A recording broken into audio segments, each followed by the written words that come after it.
नमस्कार, जय श्री राम, जय हिंद। क्या हाल चाल है आप सब लोगों के। चैनल में आप लोगों का एक बार फिर से स्वागत है। इस वीडियो को मैं बहुत बहुत सारे मिक्स्ड इमोशंस के साथ बना रहा हूँ। किसी राजनीतिक विश्लेषक की तरह बात नहीं करूँगा क्योंकि of course I am not a political analyst. किसी राइट विंगर की तरह बात नहीं करूँगा because of course I do not consider myself to be a part of any group और affiliated to any political party or any YouTuber, any media house or any influencer।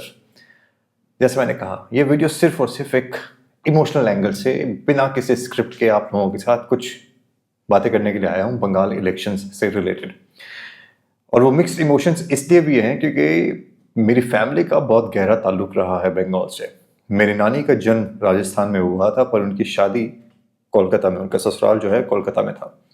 मेरी माँ का जन्म कोलकाता में हुआ और मेरे परिवार की काफ़ी रूट्स जो हैं वो आज भी बंगाल में स्थापित हैं। काफ़ी फैमिली मेम्बर्स, मेरे एक्सटेंडेड फैमिली मेम्बर्स, रिलेटिव्स जो हैं बंगाल में रहते हैं।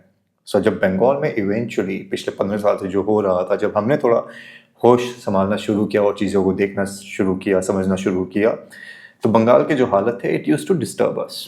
और स्पेसिफिकली पिछले 7-8 सालों की तो क्या ही बात करें, जहाँ पे खुलेआम खून खराबा, रेप और हर तरीके की चीज़ें, हर तरीके का वो घटिया काम हो रहा था जो कि एक सिविलाइज सोसाइटी में नहीं होनी चाहिए।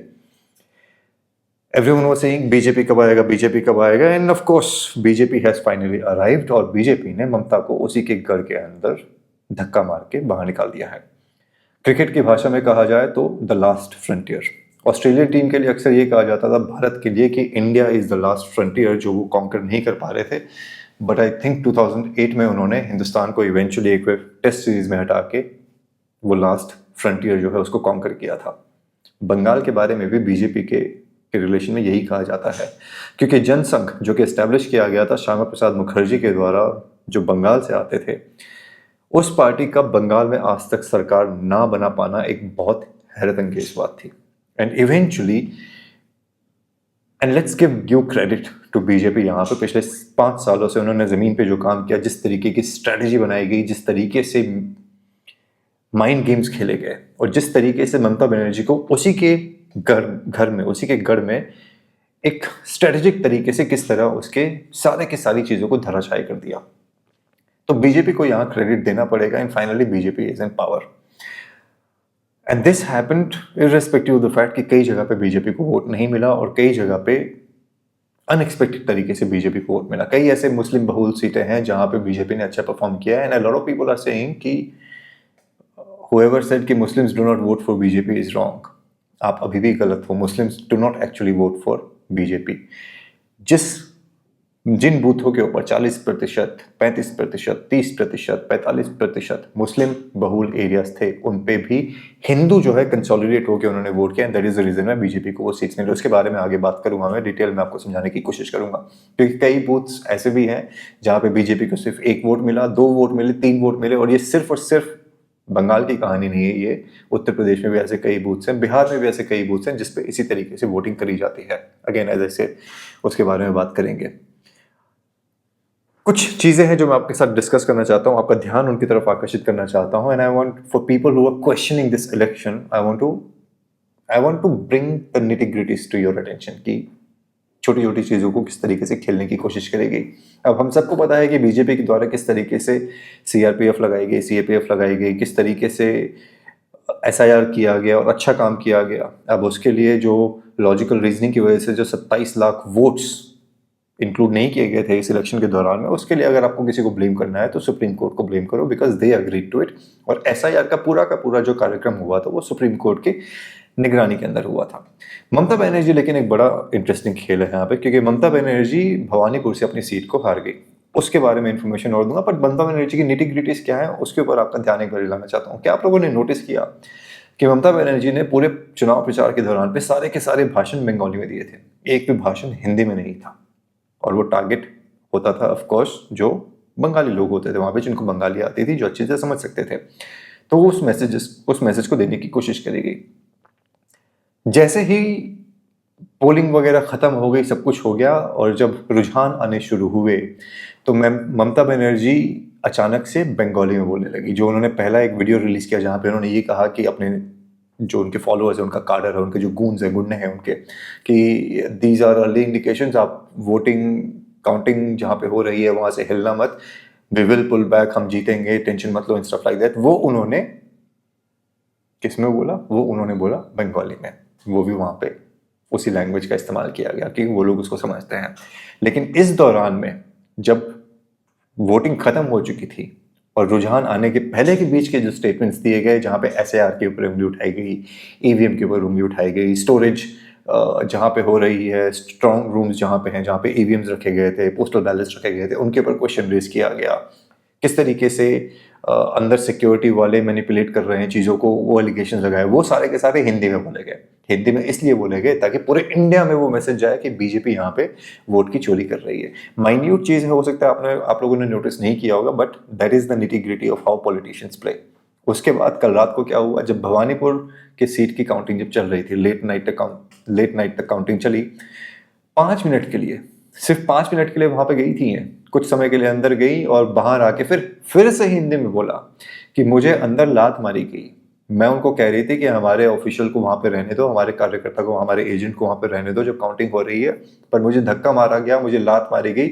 वो एक विक्टिम कार्ड खेलने का जो है ममता बनर्जी के द्वारा कार्य किया गया कि एक महिला को लात मारी गई है इलेक्शन हारने के बाद। अब मेरा सवाल यहाँ पे ये है कि जो ममता बनर्जी एलिगेशन लगा रही है कि बीजेपी ने 100 सीटों के ऊपर इलेक्शन को लूट लिया, 100 सीटों के ऊपर धांधली करी गई है, if that is the case to be, तो भवानीपुर के लोग सड़क पे क्यों नहीं आए कि हमारी ममता दीदी के साथ धोखाधड़ी करी गई है? हमने तो ममता बनर्जी को वोट किया था, बट वो वोट शुभेंदु को कैसे चला गया? ठीक उसी तरीके से जिस तरीके से हर बारी एसआईआर के बारे में कहा जाता है कि एसआईआर में ये नाम काट दिया है, वो गलत नाम काट दिए हैं, इतने लोगों के नाम रिमूव कर दिए गए हैं, ये तो गलत है, तो वो लोग जिनके नाम काटे गए वो सड़क पे कभी भी नहीं आए। वो इस चीज को दर्शाता था कि विपक्ष जो एसआईआर के ऊपर उंगली उठाने की कोशिश कर रहा है, उसका उद्देश्य सिर्फ और सिर्फ एक है, माइनॉरिटीज को एकजुट करके बीजेपी के अगेंस्ट में काम करवाना। अब आप बोलोगे कि यार माइनॉरिटी अगर एकजुट होके अगर बीजेपी के अगेंस्ट में वोट कर भी रहा है तो उसमें दिक्कत क्या है? वो उनका अधिकार है, वो जिसको भी वोट करना चाहे उसका भी काउंटर देंगे आप लोगों को। अब इन सब चीजों के बीच में शुभेंदु जी जो है उन्होंने मोरलेस डिक्लेयर कर दिया है कि नंदीग्राम में टीएमसी को सारे के सारे मुस्लिम वोट मिले और हिंदुओं ने एकजुट होकर उनको वोट किया और नंदीग्राम से वो अपनी सीट को रखेंगे। Probably Bhawanipur is the seat जो वो वेकेंट करने वाले हैं। नाउ द क्वेश्चन इज कि अगर शुभेंदु अधिकारी भवानीपुर की सीट को वेकेंट करने वाले हैं तो जो वहां पे बाईपोल होगा उसके अंदर अगर ममता बनर्जी फिर से खड़ी होती है और ममता बनर्जी जीत भी जाती है तो क्या उनके अंदर वही जज्बा रहेगा, वही कातिलाना अंदाज रहेगा, वही एग्रेशन रहेगा जो इस सीट को, अपने घर की सीट को हारने के पहले उनके था? आपने एक चीज और नोटिस करी होगी बंगाल के इलेक्शन में फाल्टा की जो सीट थी, जहां से ये जहांगीर खान का इंसान जो है काफी बहुचर्चित रहा और अजय पाल शर्मा जी के साथ जो इंटरेक्शन हुए, जो रील्स बने कि सबको ठीक कर दिया जाएगा और उसने कहा था कि मैं अगर चलूंगा भी तो सीआरपीएफ हवा में उड़ जाएगा, उसके ऊपर भी रीवोटिंग होने वाली है। और इस रीवोटिंग के दरमियान में काफी लोग सामने आके काफी लोगों ने बोला कि हमने तो भाई टीएमसी को वोट किया था, उसके बाद भी हमें पीटा जा रहा है। नाउ वी ऑल नो कि प्रोबेबली उन्होंने बीजेपी को वोट किया होगा, बट सामने आके कौन ही बोलेगा। बट एक चीज which you need to understand and which is very important, वो ये कि लोग इस बारी सामने आके बोला, चाहे उन्होंने टीएमसी को वोट किया, बीजेपी को वोट किया, किसी को भी वोट किया, बट अगर उनके साथ ज्यादती करने की कोशिश करेगी, मारपीट करने की कोशिश करेगी, डराए जाने की कोशिश करेगी, तो at least people were confident enough to come on to the camera and speak about it. और यही वो रीजन है इंडिया टुडे की इस रिपोर्ट के बाद सुप्रीम ये इलेक्शन कमीशन के द्वारा यह निर्णय लिया गया कि 21 मई को फाल्टा की सीट के ऊपर दोबारा से वोटिंग होगी। माय क्वेश्चन है कि अगर फाल्टा की सीट जहांगीर खान हार जाता है तो उसके बाद क्या बंगाल में उसी तरीके के वायलेंस होंगे? जिन लोगों को ये लग रहा है कि फाइनल फ्रंटियर के बाद भी everything is going to be hunky dory and Bengal में सब कुछ ठीक हो जाएगा, मेरे ख्याल में winning Bengal, of course it was a difficult task, but उसको रन करना उससे भी ज्यादा मुश्किल टास्क होगा। जितना जीतना मुश्किल था उससे ज्यादा मुश्किल होगा बंगाल को रन करना, क्योंकि सिस्टम, बाबू लोग जो हैं, पुलिस वाले जो हैं, ऑफिसर्स जो हैं, एडमिनिस्ट्रेशन वाले जो हैं, वो अभी भी ऑब्वियसली टीएमसी के कुछ ना कुछ रहेंगे। जिस तरीके से प्रधानमंत्री मोदी को सेंट्रल गवर्नमेंट में आने के बाद भी पहले 3-4 वर्ष लगे उस सिस्टम को ठीक करने में, क्योंकि सिस्टम कांग्रेस का सेट किया हुआ था। बंगाल का सिस्टम भी ये जो आपके कम्युनिस्ट थे और जो बंगाल ये जो ममता के जो गुंडे हैं इनके द्वारा सेट किया गया है, और उनमें से काफी लोग अभी भी पैंट बना के रखेंगे और सरकार के अंदर कुछ ना कुछ अड़चन जो है जमीनी एग्जीक्यूशन जो होना चाहिए उसमें अड़ंगा डालने की कोशिश करेंगे। हालांकि बंगाल पुलिस ने मेरे ख्याल में इस चीज़ को भांप लिया था कि सरकार बदलने वाली है, तो उनके डंडे टीएमसी के गुंडों के ऊपर ऑलरेडी चलने शुरू हो चुके थे। अब वोटिंग की बात कर लेते हैं। कई लोगों का ये कहना है कि मुस्लिम्स ने वोट किया बीजेपी को। भाई बहुत सारे बूथ से, जैसे मैंने बताया, 1 2 3 वोट्स जो है उस तरीके से किया जा रहा था। अब लोग ये क्वेश्चन उठाते हैं बीजेपी के ऊपर कि भाई हिंदू को कंसोलिडेट किया, हिंदूवादी पार्टी है। तो भाई हिंदूवादी पार्टी होने में दिक्कत क्या है, पहले तो ये बताओ। पहला तो ये कि हिंदू राष्ट्र है, तो हिंदू अगर वोट कर रहा है तो तुम्हें दिक्कत क्या है। और आपने एक चीज नोटिस करी होगी कि मुस्लिम हमेशा मुस्लिम को ही वोट करता है मोस्टली, या फिर उस इंसान को वोट करता है जो या तो बीजेपी के अगेंस्ट में बात कर रहा हो या हिंदुओं के अगेंस्ट में बात कर रहा हो। हिंदू हमारा सेक्युलर फुद्दू बुद्धिहीन ऐसा अभी भी है जो मुस्लिम को भी वोट कर देता है और उस इंसान को भी वोट कर देता है जो हिंदुओं के अगेंस्ट बात कर रहे हो। मुस्लिम्स का लेकिन सिंपल टारगेट है, बीजेपी को पावर में नहीं आने देना है। जो बीजेपी को हरा सकता है, जो हिंदुत्व की बात करने वाले इंसान को हरा सकता है, उस इंसान को दबा के रखना है, उस इंसान को इलेक्शन हराना है। और यही वो कारण है कि मुस्लिम वोट्स का कंसोलिडेशन इस बार भी टीएमसी के साथ काफी ज्यादा रहा। बट चूंकि हिंदू इस बार एकत्रित हो चुका था, उसने उसको ओवर पावर किया कई जगहों पे। चाहे वो ऑलमोस्ट बराबर की पॉपुलेशन रही हो कि मुस्लिम 40% हैं, हिंदू 60% हैं। कुछ हिंदुओं ने अभी भी टीएमसी को दिया, बट मेजोरिटी ने फिर बीजेपी के प्रत्याशी को वोट किया। And that is the reason why ये सीटों में जो फेरबदल आप लोगों को दिखाई देने को हुआ है, वो सारा का सारा नंबर आपके सामने आ गया। इन सब चीज़ों के बीच में मुझसे किसी ने, कल मैंने एक वीडियो डाला था इंस्टाग्राम के ऊपर, कॉन्ग्रेचुलेटिंग बंगाल पीपल की, a job well done, Hindu आखिरकार जाग गया। मैंने बंगाली हिंदू शब्द का इस्तेमाल नहीं किया बिकॉज मैं बंगाली हिंदू, क्रिश्चियन हिंदू, वो सब शब्दों में यकीन नहीं करता। मैं हिंदू इज हिंदू, बात खत्म। तो मुझसे किसी ने पूछा कि वो सब तो ठीक है, पर तुम्हें इससे क्या मिला। तो मैं सोच में पड़ गया उस क्वेश्चन के बाद कि इसमें मुझे क्या मिला। मतलब अगर मैं कंट्री के बारे में बात कर रहा हूँ तो मुझे क्या मिलेगा, पहले उसके बारे में सोचूं। देश में रेप नहीं होनी चाहिए तो मुझे क्या मिलेगा उसके बारे में सोचूं। चोरी नहीं होनी चाहिए, मुझे क्या मिलेगा उसके बारे में सोचूं। सरकार अच्छा काम कर रही है कि नहीं, मुझे क्या मिलेगा उसके बारे में सोचूं। सरकार करप्ट नहीं हो, मुझे क्या मिलेगा उसके बारे में सोचूं। भाई कुछ चीज़ें सही और गलत के मायने से उनको वेन किया जाता है। And Bengal was in desperate need to get a real independence. 1947 के बावजूद बंगाल में जिस तरीके के हालात थे, मैं तो कह रहा हूँ कि 4 मई दीदी गई, ये वो तारीख है जिस दिन एक्चुअली में बंगाल आज़ाद हुआ है। और अब उसके नवीकरण का सिस्टम जो है वो शुरू होने वाला है। ना मुझे बीजेपी वाले कोई पैसा देते हैं, ना मुझे कोई राइट विंगर यूट्यूबर सपोर्ट करता है, ना मुझे हिंदू उतना ज़्यादा सपोर्ट करते हैं। फिर भी मैं सिर्फ और सिर्फ सनातन के हिंदू की बात करता हूँ बिकॉज मैं इस देश के बारे में सोचता हूँ और मैं अपने कल्चर के बारे में सोचता हूँ कि भाई उसके ऊपर कोई उंगली ना उठे, उसको कोई डिस्ट्रॉय करने की कोशिश ना करे, और अगर कोई डिस्ट्रॉय करने की कोशिश करे तो उसको एक्सपोज किया जाए। इन सब चीज़ों के बीच में हमारे सबसे बड़े नेता जो है, सबसे लोकप्रिय नेता, one of the most wanted bachelor of India, Rahul Gandhi जो है वो फिर से ओमान की तरफ निकल चुके हैं। काफ़ी लोगों ने उसके ऊपर क्वेश्चन रेस किया कि भाई राहुल गांधी ओमान चला गया फिर से। भाई आप समझो इस चीज़ को, बंदा मेहनत कर रहा है।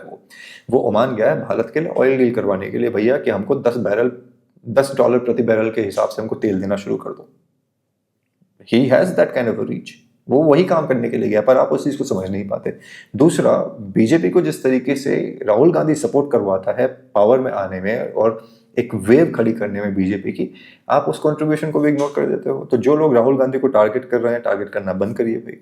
कुछ लोगों ने अब तमिलनाडु के बारे में बात करनी शुरू कर दी कि तमिलनाडु के अंदर एक नास्तिक है स्टालिन, जो हिंदुओं को और सनातन को मलेरिया, डेंगू, ये सब चीज़ें कहता था। खुद भी हार गया, बेटा भी हार गया।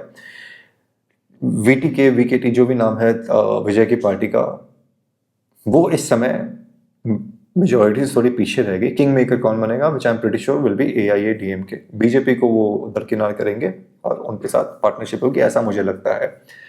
तो एक नास्तिक हटा और एक ऐसा क्रिश्चियन आ गया जो कि हिंदू आइडियोलॉजी के अगेंस्ट में काम करता है। उसको बीजेपी की आइडियोलॉजी से, हिंदू की आइडियोलॉजी से उसे नफरत है।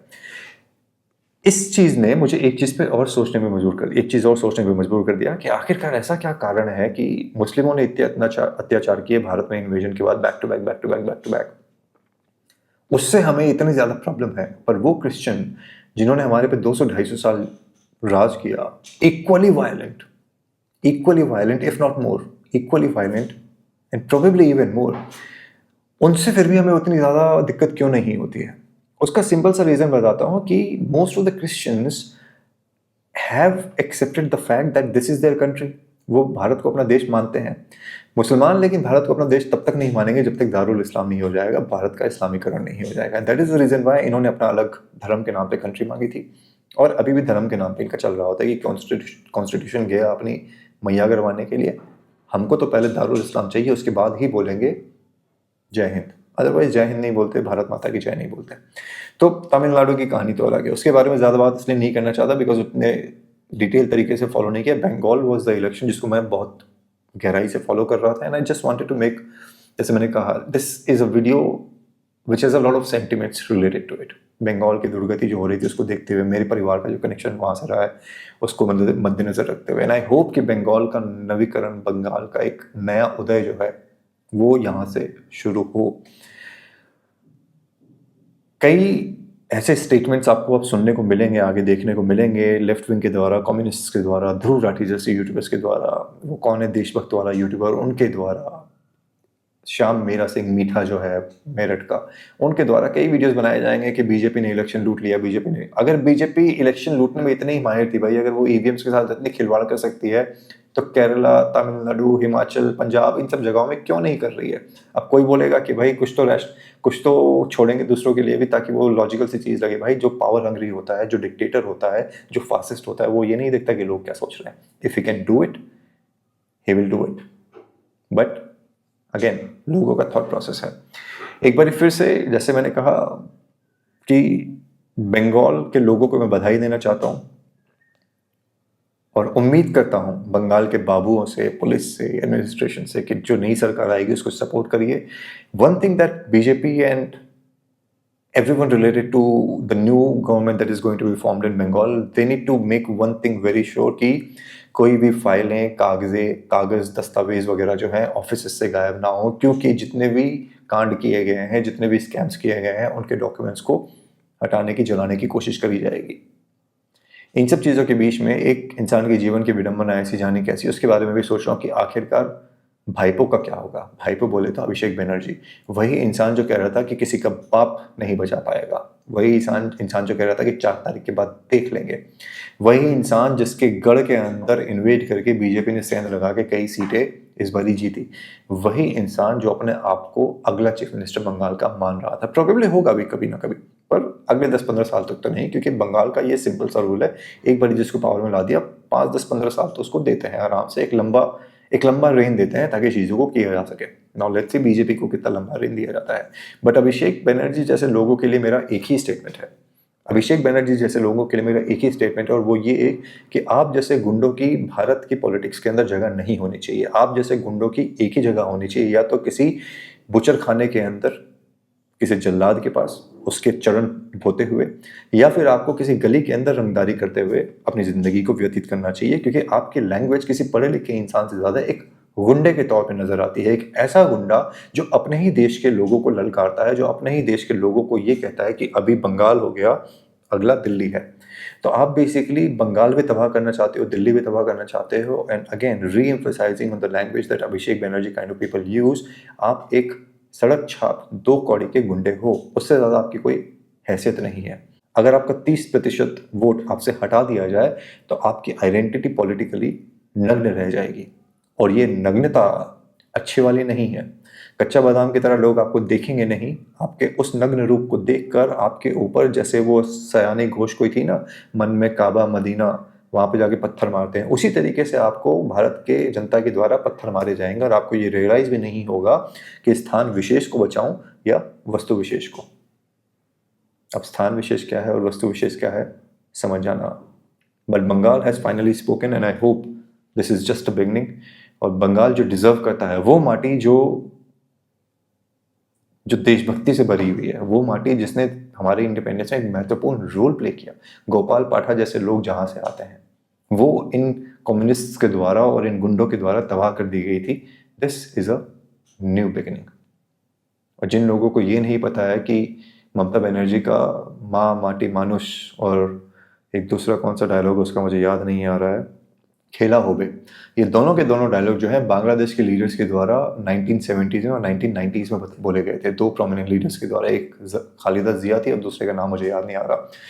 तो ये बांग्लादेशी थॉट प्रोसेस वाले politicians they have been thrown out now. Bhawanipur में अगर बाइपोल होते हैं, my request to you would be Mamata Banerjee जैसी खाला खातून को दोबारा से विधानसभा में मत भेजना। Send anyone, send anyone. Last होते होते एक पॉइंट और, इसके पहले कि मैं इसको मिस आउट करूँ, आरजे कार की जो पीड़िता थी, जो लड़की मरी जिसका रेप करके उसके परिवार को तबाह किया गया, उनकी माता जी जो है वो 28,000 वोटों से ज़्यादा जीती हैं। I know this will not bring back her daughter, but at least मेरे ख्याल में ये एक स्टेप है टुवर्ड्स अ सिचुएशन जहाँ पे ऐसी कई बेटियों को बचाया जा सके, और जो उस लड़की के साथ हुआ वो चीज़ किसी और लड़की के साथ ना हो। At least that's expectation. अब बीजेपी कैसा काम करती है, कितनी स्पीडली करती है, वो तो आने वाला समय ही बताएगा। बट फिलहाल प्राउड ऑफ यू हिंदुओं फ्रॉम बंगाल, और जो रोहिंग्या बंगाल में इस समय बसे हुए हैं, खेला हो चुका है, भागना शुरू कर दो। This is all that I had to share in this video. इस वीडियो को यहीं समाप्त करता हूँ। अगले वीडियो में आपसे जल्द मुलाकात होगी। जय श्री राम, हर हर महादेव। ध्यान रखना।